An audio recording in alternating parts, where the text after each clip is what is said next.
Bill, can God change his mind?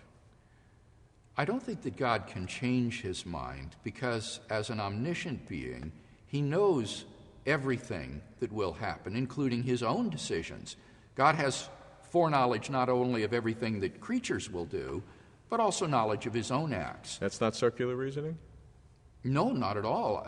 If God knows the truth value of all true future tense propositions, including his own, then he will know the truth value of propositions about his own actions, like God will part the Red Sea.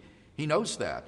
So God would have knowledge of everything in the future, and therefore there could be no basis for changing his mind. An omniscient being cannot change his mind. It would only be an ignorant being, a being that is ignorant, that could acquire some new reason for doing something that would cause him to change his mind.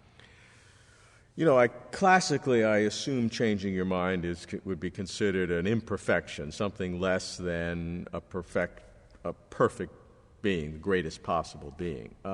It's not clear to me that that would be the case, because a greater perfection to me might be an improvement, progress, making progress rather than eternally static. Well, I think that might be the case for finite creatures.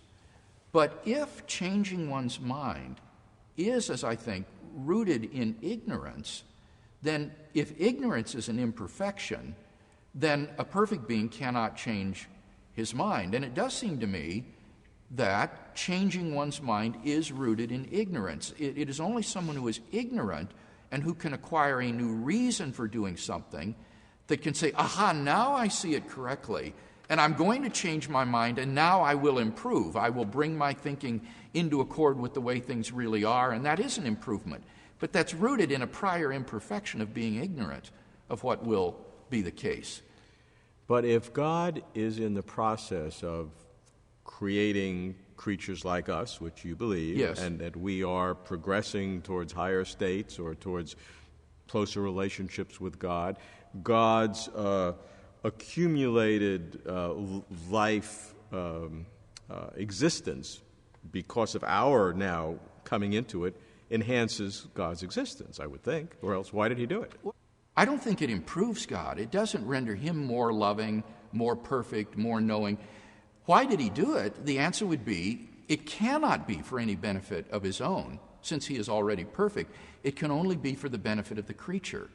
And therefore, I think that creation, like salvation, is an act of total grace on the part of God. It is not only salvation by grace that Christians believe in, but creation by grace. It is a condescension of God for the benefit and the sake of the creature to give finite created persons the unfathomable privilege of coming into relationship with the source of infinite value and love and goodness, namely God himself. And this does not improve God?